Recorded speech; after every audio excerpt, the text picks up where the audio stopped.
My parents believe Sarah Whitmore's sob story over my pleas, giving her everything that once belonged to my dead brother. I faked smiles and folded into silence. They doted on her while I wore long sleeves to hide what their denial cost me. Once, they trusted me with Connor's secrets. Now, they gave his room, car, and laptop to the woman who drugged his coffee. Subscribe so you don't miss what's next. Back when Connor and I hid candy in the attic crawl space during our parents' fights, I believed we could outlast anything. I held that spot sacred.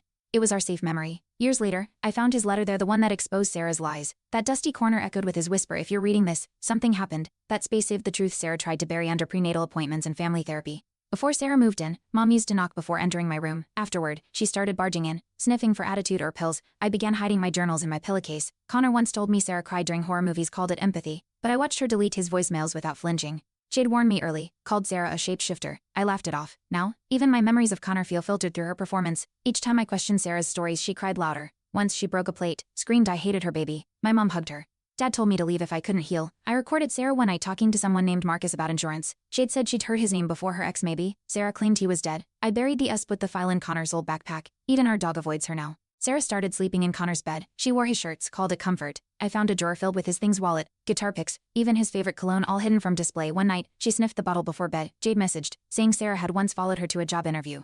My parents called me cruel for suggesting boundaries. I stopped eating dinner with them. Jade offered me a burner phone. I never turned it off. I overheard Sarah on the phone whispering about switching meds and resetting the calendar. When I asked Mom about it, she snapped, accusing me of paranoia. Principal Johnson called saying I'd missed too many days. Sarah had changed my email settings, blocking school alerts. I confronted her. She smiled and said I was sensitive. Mrs. Jen next door slipped me a note, "I believe you."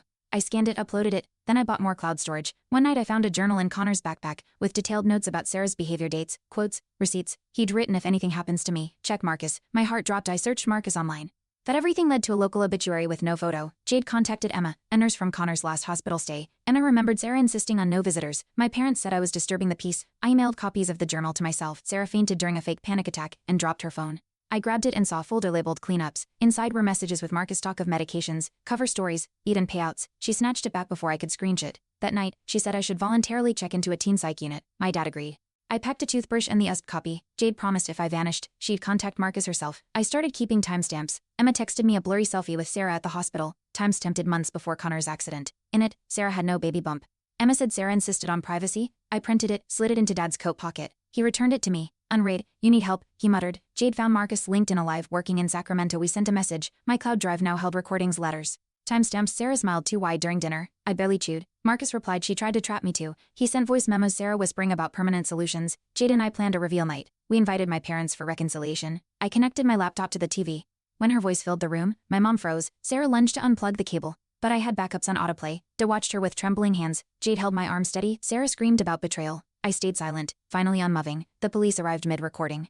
Emma had forwarded her affidavit. Sarah tried blaming me, said I doctored everything, but Marcus joined via Zoom, confirming every detail. My parents crumbled, finally looking at me like I existed. Sarah's bump deflated into nothing more than a loose dress. She hissed at me as they cuffed her. I didn't flinch. Jade whispered, "You did it." I clutched Connor's letter in my jacket pocket. For the first time, I breathed fully. After Sarah's arrest, Dad apologized, sort of. "We just wanted peace," he muttered. I didn't reply. Jade took me to the lake Connor loved. I scattered his guitar picks, whispering goodbye, and home. I packed Sarah's leftovers, her toothbrush, prenatal vitamins, photos. I boxed them all. Mom helped. She didn't speak, just cried. We took the box to the police. They cataloged everything. I started therapy not because I was broken, but because I needed to rebuild. Just when I thought it was over, Sarah's storage unit was uncovered. Inside its pregnancy tests, burner phones, different names, different brothers. Marcus confirmed one, it belonged to his old roommate, now deceased. Sarah hadn't just manipulated us, she'd rehearsed it. Emma's cousin worked in data recovery and helped decrypt an old phone. There were audio clips, Sarah confessing she kept mementos for when the memories got boring. The police called it a pattern. I called it evil.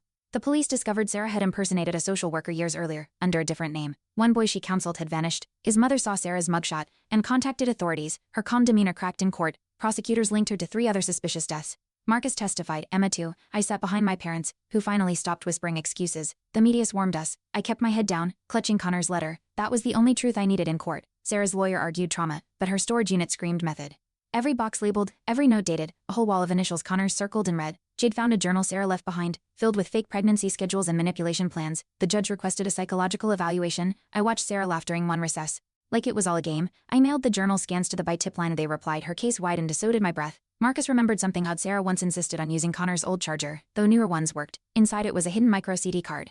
Jade's tech friend extracted dozens of audio logs, Sarah practicing sobs, repeating names, even pretending to be my mom. One log had her saying, "Mothers are easiest when they're grieving." I sent it to the DA. Dad vomited when he heard it. Mom went silent for days. That charger finally exposed everything they ignored. One morning, I found a postcard in our mailbox, no stamp, just Sarah's handwriting. "You'll miss me when the headlines fade." I handed it to the officer assigned to our case. He said it likely slipped through while she was out on bail. That afternoon, our porch camera caught someone resembling her cousin lurking near the fence. Restraining orders were filed. I slept with my door locked, a knife under my mattress. Fear lived with me now. Mrs. Chen told me Sarah had once volunteered at a grief support group, under a fake name. One member went missing last year. When police reopened the case, they found Sarah's fingerprints at the woman's apartment. I started building a timeline, dates, aliases, regions. It all aligned. Agents visited our house, asking about objects Sarah touched. I showed them everything: Connor's journal, the charger, old photos. "You may have just cracked open a multi-state predator case," they said. Jade compiled the files into a public Dropbox with limited access. One journalist contacted us, wanted to do a podcast. I said no, not yet, but her work led another survivor's sister to reach out. Sarah had dated her brother in New Jersey. He died under mysterious circumstances. We connected over Zoom, same charm, same silence, same patterns. I realized this wasn't just about Connor. This was about stopping her. For all the voices silenced before mine, Sarah's cousin turned witness after being caught with her burner phones. He admitted she trained him to erase digital trails, called it life maintenance. He gave investigators her passwords. Inside her encrypted cloud was a folder titled Ghosts, hundreds of voice files. One was Connor, weak, slurred a saying she said it would help me sleep. My mom sobbed in the hallway. Jade squeezed my hand. I listened once, then never again, but I made the file public. One of the files was a video Sarah holding a newborn, rocking it while whispering nursery rhymes off-key. There was no record of her giving birth. Emma said no baby was ever registered. Authorities traced the footage location to a closed adoption facility in Nevada. Shut down for fraud. The baby still missing. Sarah had used Connor's name to access the facility. My stomach turned. The truth wasn't just dark, it was bottomless. I wasn't the only one haunted. A box arrived addressed to Connor, shipped from Texas, postmarked weeks before Sarah's arrest. Inside, an antique watch, a lock of blonde hair, and a handwritten note: "You were always my favorite." My mom fainted. Police confirmed it was Sarah's handwriting. Marcus said she used to leave tokens after each conquest. Jade and I cataloged it all. The watch belonged to a missing college athlete. Sarah wasn't hiding trophies, she was memorializing ghosts, and I was next. The by traced Sarah's travel history through toll booth records. Every stop matched a disappearance. Her defense claimed mental illness, but her mapped routes said otherwise. She had timelines. Aliases, disguises. She dyed her hair for each town. Jade found a ticket stub in one of Connor's books, a movie they never saw together. The timestamp placed her near another victim. I started building profiles, piecing her puzzle backwards. I wasn't just surviving anymore. I was hunting clarity. A former therapist of Sarah's came forward anonymously. She shared that Sarah often role-played grief scenarios in sessions, detailing how to get attention through loss. When asked why, Sarah said, "Because pain makes people listen." That quote became part of the prosecution's file.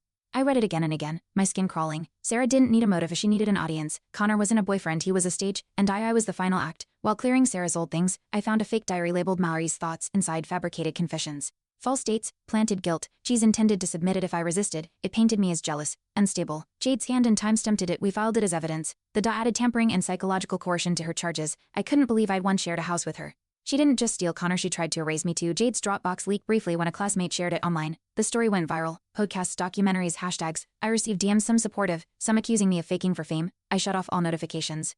Emma told me healing isn't linear. I printed Connor's letter, framed it, and placed it on my desk. The world wanted a headline. I wanted a heartbeat. Truth had faces now, victims with names. I wouldn't let Sarah's edits overwrite them or me. The final twist came from Connor himself. USP was hidden inside a book titled Gaslight. In his goodbye video, tear-streaked, slurred, he warned, "As she'll turn everyone against you. Don't let her win." His eyes flicked toward something. Sarah, maybe. I paused the video 100 times. I played it at her sentencing. Everyone wept, even the bailiff. Connor didn't just give me answers, he gave me the final word. Sarah blinked but didn't look away. Sarah received 20 years with no parole. But the real justice came in the survivor group we formed: 4 women, 2 siblings.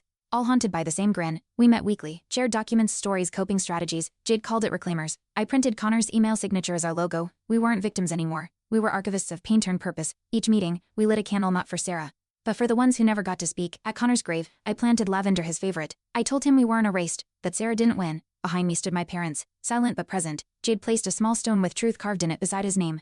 I held his framed letter, feeling its weight shift from pain to legacy. Birds sang, the air was still. I didn't feel alone anymore. I was his echo now, louder than Sarah ever planned for. That was enough. After it all, I started therapy not to fix what broke, but to understand what survived. I brought Connor's journal to every session. My therapist asked me to write one truth each week. My first entry: I was never crazy. That truth unraveled the lies Sarah built. It became a new story, mine, and it began with believing myself again.